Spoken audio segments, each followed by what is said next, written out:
시간의 주인이신 하나님 아버지, 12월의 끝자락 차가운 겨울바람이 옷깃을 여미게 하는 이 새벽에도 변함없이 생명의 호흡을 허락하시고 기도의 자리로 불러주시니 감사합니다. 한 해의 마지막을 향해 달려가는 이 시간, 숨가쁘게 달려온 우리의 걸음을 잠시 멈추고 지나온 12달의 시간을 주님 앞에 내려놓습니다. 그 세월 속에 새겨진 주님의 발자국을 하나하나 더듬어 봅니다. 때로는 벼랑 끝 같은 고난이었고 메마른 광야와 같은 시간이었지만 그 걸음마다 나보다 앞서 길을 내시고 지쳐 쓰러질 때면 나를 업고 걸으셨던 주님의 그 신실하신 사랑을 기억합니다. 내 모든 순간이 주님의 손 안에 있다라는 이 고백이 우리의 흔들리지 않는 믿음이 되게 하여 주시옵소서. 속죄하시는 아버지 하나님, 우리 스스로의 힘으로는 이 죄의 짐을 벗을 수 없기에 오늘 부른 이 찬송처럼 주님의 십자가 앞에 우리가 낮은 마음으로 나아갑니다. 세상의 모든 죄를 깨끗이 씻기시는 주님의 보혈을 우리가 믿습니다. 흰 눈보다 더 희게 하시는 주님의 그 은혜가 오늘 새벽 메마른 우리 마음속에 강물처럼 흘러 넘치게 하여 주시옵소서. 하나님, 우리가 주님 앞에 설 때에 우리의 이 죄악은 덮어주시고 오직 우리를 위해 피 흘리신 예수님의 사랑만 보여주시고 우리를 따뜻하게 맞아 주시옵소서. 영원토록 내가 할 말은 오직 예수님뿐입니다. 우리의 영혼을 깨끗이 닦아주시사 다가오는 새해는 주님의 뜻을 담는 거룩한 그릇이 되게 하여 주시옵소서. 역사의 주관자이신 하나님, 저무는 2025년을 믿음으로 잘 매듭짓기를 원합니다. 후회와 아쉬움은 기도의 제목으로 승화시키게 하시고 우리가 받은 바 은혜는 감사의 찬양으로 새기게 하여 주시옵소서. 우리의 삶의 매듭이 지어지는 곳마다 또한 새로운 시작이 있음을 믿습니다. 다가오는 2026년 새해에는 주님의 도를 행하며 주님과 더욱 친밀하게 동행하는 복된 한 해가 되게 하여 주시옵소서. 이 나라와 민족을 위해서 기도합니다. 경제적인 어려움과 사회적인 갈등으로 신음하는 이 땅을 주님 불쌍히 여겨주시고 고쳐주시옵소서. 미가 시대와 같이 불의와 탐욕이 만연하지 않게 하시고 위정자로부터 백성에 이르기까지 정직과 공의가 강물처럼 흐를 수 있는 이 나라가 되게 하여 주시옵소서. 특별히 북한 땅의 동포들과 전 세계에 흩어진 선교사님들을 기억하여 주시사 그들의 눈물을 닦아주시고 복음의 빛으로 어둠을 몰아내어 주시옵소서. 아픔이 있는 이웃들을 위해서 이 시간 기도합니다. 연말에 들뜬 분위기 속에서 더욱 소외감을 느끼는 그러한 이웃들이 있습니다. 가족을 떠나보내고 빈자리를 바라보며 눈물 흘리는 이들, 병상에서 고통과 싸우며 기적을 바라는 그러한 환우들, 경제적인 한파로 내일을 기약할 수 없는 가장들에게 위로하시는 주님, 오늘도 친히 찾아가 주시옵소서. 구주 예수 의지함이 심히 기쁜 일임을 경험하게 하시고 세상이 줄 수 없는 평안으로 이들의 마음을 주님 채워 주시옵소서. 우리 소망교회 공동체를 위해서 기도합니다. 주님이 피로 사신 우리 교회가 세상의 희망이 되게 하여 주시옵소서. 새해를 준비하며 세워지는 새로운 일꾼들에게 성령의 기름을 부어주시고 각 부서와 기관마다 기쁨과 감사가 넘치게 하여 주시옵소서. 방학을 맞이하는 다음 세대 자녀들을 축복하여 주시사 이 혼탁한 세상 속에서도 다니엘과 같이 뜻을 정하여 거룩한 믿음을 지켜나가는 새벽 이슬 같은 주의 청년들이 되게 하여 주시옵소서. 이제 하나님의 말씀 앞으로 우리가 나아갑니다. 미가서 6장의 말씀을 통해서 우리에게 주시는 하나님의 엄중하고도 사랑 어린 주님의 이 음성을 듣기를 원합니다. 하나님께서 우리를 깨우치실 때 그 말씀 앞에 겸손히 엎드려 주님께로 돌이키는 지혜를 얻게 하여 주시옵소서. 우리의 굳은 마음을 부드럽게 하시고 결단하며 순종하는 은혜가 있게 하여 주옵소서. 우리의 의가 되시며 영원한 소망이 되시는 예수 그리스도의 이름으로 기도드립니다. 아멘.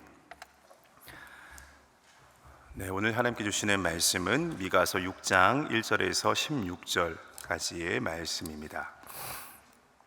미가서 6장 1절에서 16절의 말씀입니다. 네, 함께 말씀을 읽겠습니다. 너희는 여호와의 말씀을 들을지어다. 너는 일어나서 산을 향하여 변론하여 작은 산들이 내 목소리를 듣게 하라 하셨나니 너희 산들과 땅의 견고한 지대들아, 너희는 여호와의 변론을 들으라. 여호와께서 자기 백성과 변론하시며 이스라엘과 변론하실 것이라. 이르시기를 내 백성아, 내가 무엇을 내게 행하였으며 무슨 일로 너를 괴롭게 하였느냐. 너는 내게 증언하라. 내가 너를 애굽 땅에서 인도하여 내어 종 노릇하는 집에서 속량하였고 모세와 아론과 미리암을 내 앞에 보냈느니라. 내 백성아, 너는 모압 왕 발락이 꾀한 것과 보올의 아들 발람이 그에게 대답한 것을 기억하며 시딤에서부터 길갈까지의 일을 기억하라. 그리하면 나 여호와가 공의롭게 행한 일을 알리라 하실 것이니라. 내가 무엇을 가지고 여호와 앞에 나아가며 높으신 하나님께 경배할까? 내가 번제물로 1년 된 송아지를 가지고 그 앞에 나아갈까? 여호와께서 천천의 순양이나 만만의 강물 같은 기름을 기뻐하실까? 내 허물을 위하여 내 맏아들을, 내 영혼의 죄로 말미암아 내 몸의 열매를 드릴까? 사람아, 주께서 선한 것이 무엇임을 내게 보이셨나니 여호와께서 내게 구하시는 것은 오직 정의를 행하며 인자를 사랑하며 겸손하게 내 하나님과 함께 행하는 것이 아니냐. 여호와께서 성읍을 향하여 외쳐 부르시나니 지혜는 주의 이름을 경외함이니라. 너희는 매가 예비되었나니 그것을 정하신 이가 누구인지 들을지니라. 악인의 집에 아직도 불의한 재물이 있느냐? 축소시킨 가증한 예배가 있느냐? 내가 만일 부정한 저울을 섞거나 주머니에 거짓 저울추를 두었으면 깨끗하겠느냐? 그 부자들은 강포가 가득하였고 그 주민들은 거짓을 말하니 그 혀가 입에서 거짓되도다. 그러므로 나도 너를 쳐서 병들게 하였으며 내 죄로 말미암아 너를 황폐하게 하였나니 내가 먹어도 배부르지 못하고 항상 속이 빌 것이며 내가 감추어도 보존되지 못하겠고 보존된 것은 내가 칼에 붙일 것이며 내가 씨를 뿌려도 추수하지 못할 것이며 감람 열매를 밟아도 기름을 내 몸에 바르지 못할 것이며 포도를 밟아도 술을 마시지 못하리라. 너희가 오므리의 율례와 아합집의 모든 예법을 지키고 그들의 전통을 따르니 내가 너희를 황폐하게 하며 그의 주민을 사람의 조속거리로 만들리라.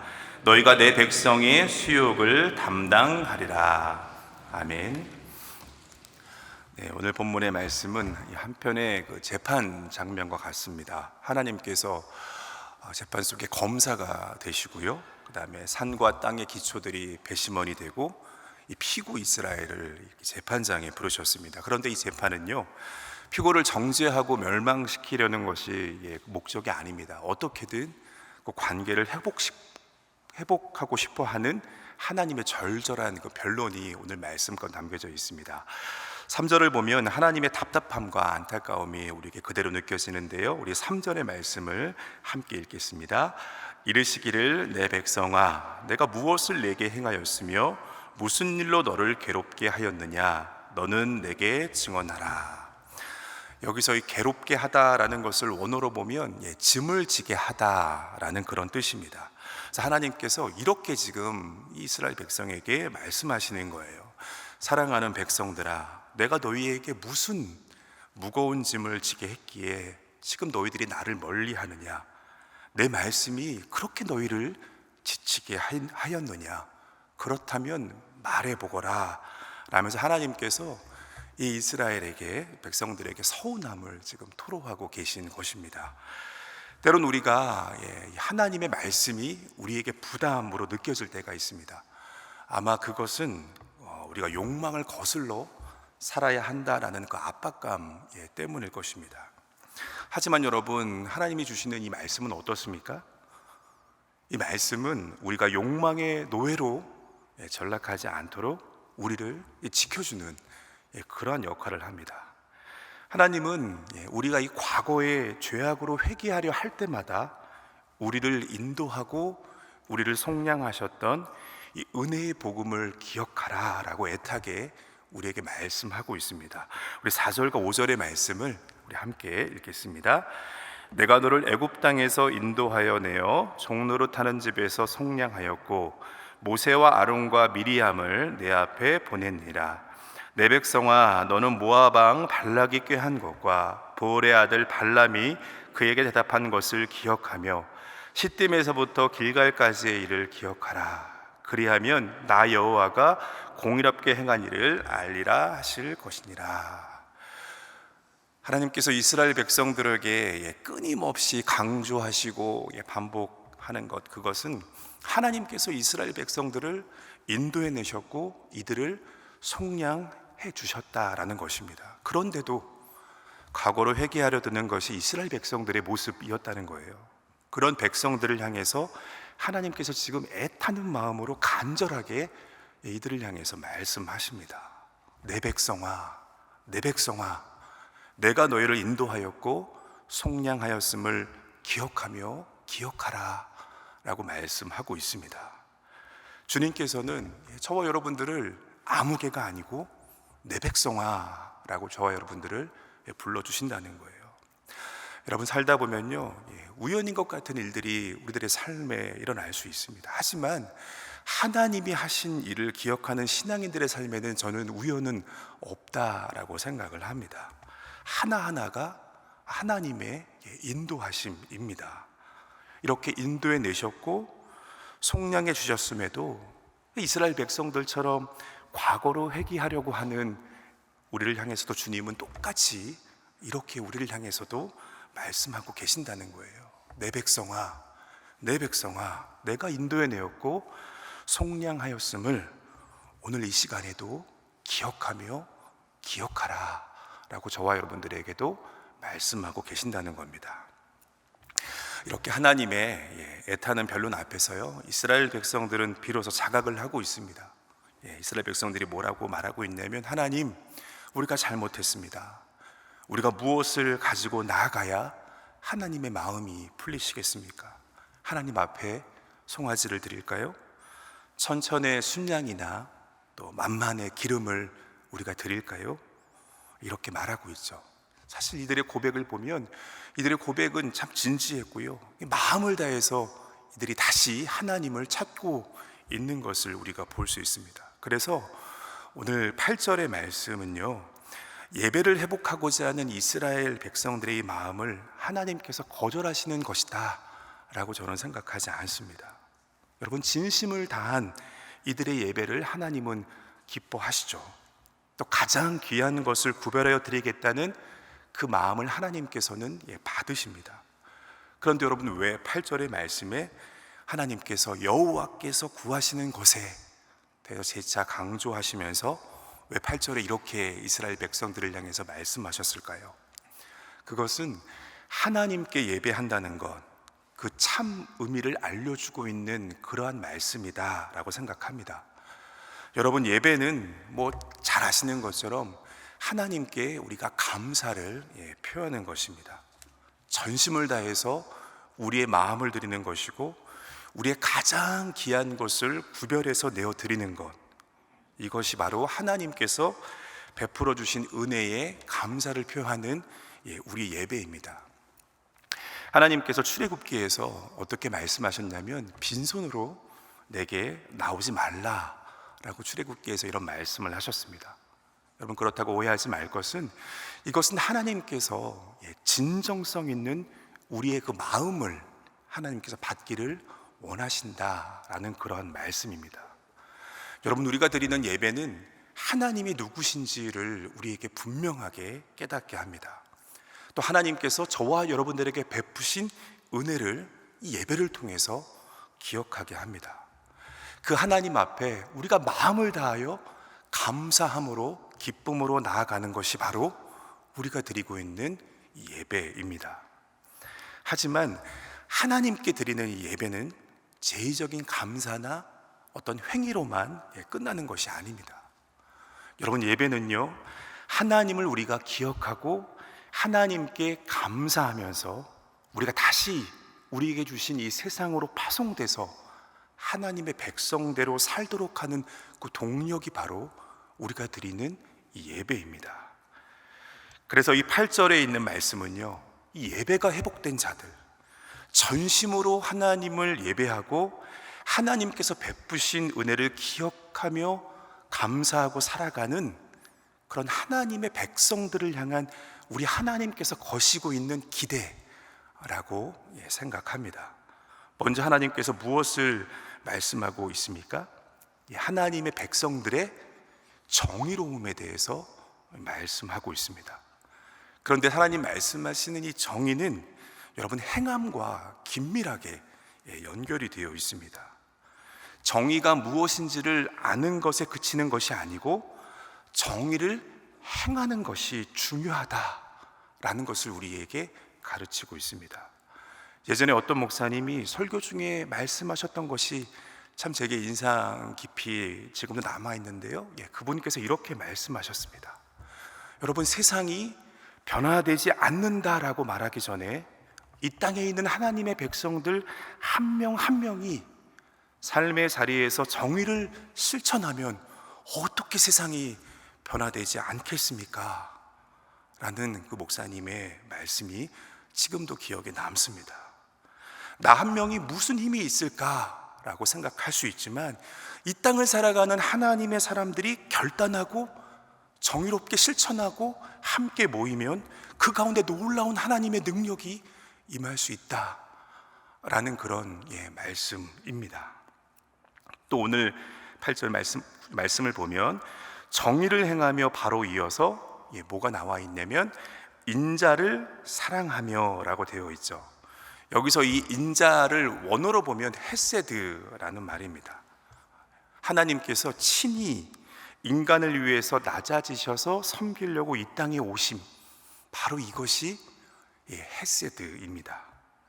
누군가의 발밑으로 자발하여 내려와서 희생하고 섬길 수 있는 그 진정한 힘은 바로 다른 데서 나오는 것이 아니고 바로 이 헤세드에서 나오는 것입니다. 우리가 하나님의 백성들로서 행해야 될 정의는 바로 이 헤세드의 은혜를 아는 것에서부터 행해져야 합니다. 여러분, 섬길 수 있어야, 우리가 세상을 살아가면서 섬길 수 있어야 우리가 진정한 하나님께서 말씀하시는 이 정의를 우리가 실천할 수 있습니다. 하나님 우리에게 말씀하셨잖아요. 하나님을 사랑하고 내 이웃을 내 몸과 같이 사랑하라 라고 말씀하셨는데, 우리가 그렇게 이 말씀을 지킬 수 있으려면 이것은 헤세드를 아는 은혜로부터, 거기서부터 이 사랑이 나온다라는 것입니다. 그리고 또 말씀 속에서 하나님의 백성들에게 거는 하나님의 기대는 바로 겸손하게 여호와 하나님과 함께 행하는 것입니다. 여러분, 하나님과 함께 여러분들이 행한다라고 할 때 여러분 어떻습니까? 하나님이 항상 저와 여러분들과 함께 행한다고 할 때 어떠세요? 하나님이 나와 함께 하신다고 하면 우리가 겸손하지 않을 수가 없습니다. 말 한마디, 행동 하나도 하나님과 오늘도 나와 함께 행하신다는 것을 알면 우리가 조심하지 않을 수가 없습니다. 또 하나님께서 저와 여러분들과 함께 행한다는 것을 알면 우리는 함께 행하시는 하나님 앞에 묻지 않을 수가 없습니다. 여러분, 왜 변질된다고 생각하십니까? 묻지 않기 때문에 변질되는 것입니다. 내가 좋은 것을 택하고 내가 옳다고 생각하는 것을 행하면서 더는 하나님께 묻지 않으니까 변질된다는 것입니다. 하나님의 일을 행하면서도 이 죄의 습성에 빠져서 묻지 않으니까 헤어나오지 못하는 것입니다. 오늘도 하나님께서 저와 여러분들과 동행한다라는 것을 잊지 마시기 바랍니다. 그것이 나를 지키고 내가 살 길입니다. 하나님은 이렇게 8절에서 정의와 인자를 말씀하신 후에 곧바로 9절부터 우리의 아주 구체적인 삶의 자리를 파고드시는 말씀을 전하고 있습니다. 9절에 하나님이 그 성읍을 향해 외치고 있습니다. 왜 성읍을 향해 하나님께서 외치고 계십니까? 이 예배당 안에서는 무엇을 하나님 드릴까요? 이렇게 노래하던 이 백성들이 정작 세상 속의 삶의 자리에서는 전혀 다른 모습으로 살고 있었기 때문입니다. 10절과 11절의 말씀을 보십시오. 악인의 집에 아직도 불의한 재물이 있느냐? 축소시킨 가증한 에바가 있느냐? 내가 만일 부정한 저울을 썼거나 주머니에 속이는 저울추를 두었으면 깨끗하겠느냐? 라고 묻고 있습니다. 당시의 사람들이 이익을 더 남기려고 물건의 양을 재는 그릇, 이 에바를 실제보다 더 작게 만들고 저울추를 속였다는 겁니다. 8절에서 정의를 행하라고 하셨던 하나님이 11절 말씀에서는 너희의 그 감춰져 있는 부정한 저울추를 보라고 그렇게 말씀하고 있습니다. 이것이 우리에게 주는 울림이 있다고 생각합니다. 우리는 주일마다 거룩한 예배를 주님 앞에 드립니다. 하지만 월요일부터 토요일까지 직장에서나 가정에서 나의 이익을 위해서 작은 거짓말이라는 저울추를 우리가 사용하고 있지는 않은지, 남들은 다 그렇게 한다고 나만 정직하면 손해본다고 생각하면서 속이는 저울을 합리화하고 있지 않은지 하나님께서 저와 여러분들에게도 묻고 있다는 것입니다. 하나님은 지금 이것이 우리에게 얼마나 큰 수욕인지를 우리에게 말씀하고 계신 것입니다. 하나님께서 왜 이렇게 13절에서 16절까지 말씀 보면 구체적인 죄목들을 나열하면서 왜 하나님께서 우리를 이렇게 채근하고 계신 겁니까? 그것은 우리가 걷는 그 욕망의 길, 결코 그거 길이 우리를 행복하게 할 수 없다라는 것을 하나님께서 아시기 때문입니다. 14절과 15절에서 하나님 말씀하시는 경고는 무섭도록 예리합니다. 뭐라고 말씀하셨냐면 내가 먹어도 배부르지 못하고 씨를 뿌려도 추수하지 못하며 기름을 짜도 내 몸에 바르지 못할 것이다 라고 말씀하고 있습니다. 여러분, 이 말씀을 보면 참 역설적이지 않습니까? 이스라엘 백성들은 배에 부르려고 속이는 저울을 썼습니다.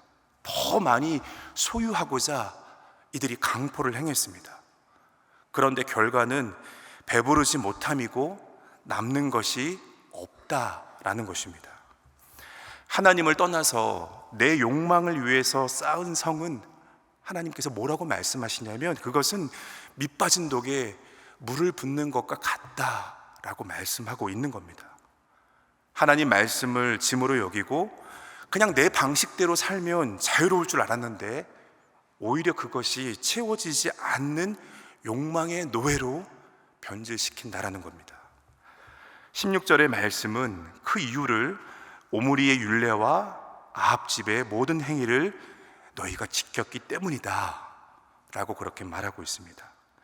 하나님과 동행하는 대신에 세상의 성공 방식인 아합의 길을 따랐기 때문에 결국 황폐함에 이를 수밖에 없다라는 하나님의 경고의 이 말씀이기도 합니다. 말씀을 맺고자 합니다. 오늘 미가서 여러분이 6장에 있는 말씀의 전체를 통해서 하나님께서 저와 여러분들에게 주시는 말씀은 명확합니다. 내가 너희에게 무슨 짐을 지게 했느냐? 내가 준 것은 짐이 아니고 너희를 살리는 생명의 길이다. 여러분, 하나님이 우리에게 원하시는 것은요, 대단히 종교적인 형식이 아닙니다. 세상에 오므리의 율례를 버리고 비록 우리가 세상을 살아가면서 조금 손해보는 것 같더라도 끊임없이 우리가 하나님의 정의를 선택하는 것입니다. 나의 유익을 위해서 남을 누르는 강포 대신에 이 헤세드의 사랑으로 오늘도 저와 여러분들의 삶의 자리에서 누군가를 섬기는 것입니다. 그리고 무엇보다 내 판단을 먼저 앞세우지 않고 나와 동행하시는 하나님께 겸손하게 물으면서 저와 여러분들이 하루하루의 삶을 살아가는 것입니다. 내가 너희에게 무슨 짐을 지게 했느냐? 이 안타까움을 토로하시는 이 하나님의 음성이 오늘 저와 여러분들의 마음속에 큰 울림이 되는 그런 하루가 되셨으면 좋겠습니다. 그 하나님의 음성에 응답해서 오늘도 내일도 속이는 이 저울 구추를 내려놓고 주님과 나란히 걷는 참된 주님의 백성들이 되시기를 주님의 이름으로 간절히 축원합니다. 함께 우리 주의 기도를 드립니다. 하늘에 계신 우리 아버지, 아버지의 이름을 거룩하게 하시며 아버지의 나라가 오게 하시며 아버지의 뜻이 하늘에서와 같이 땅에서도 이루어지게 하소서. 오늘 우리에게 일용할 양식을 주시고 우리가 우리에게 잘못한 사람을 용서하여 준 것 같이 우리의 죄를 용서하여 주시고 우리를 시험에 빠지지 않게 하시고 악에서 구하소서. 나라와 권능과 영광이 영원히 아버지의 것입니다. 아멘.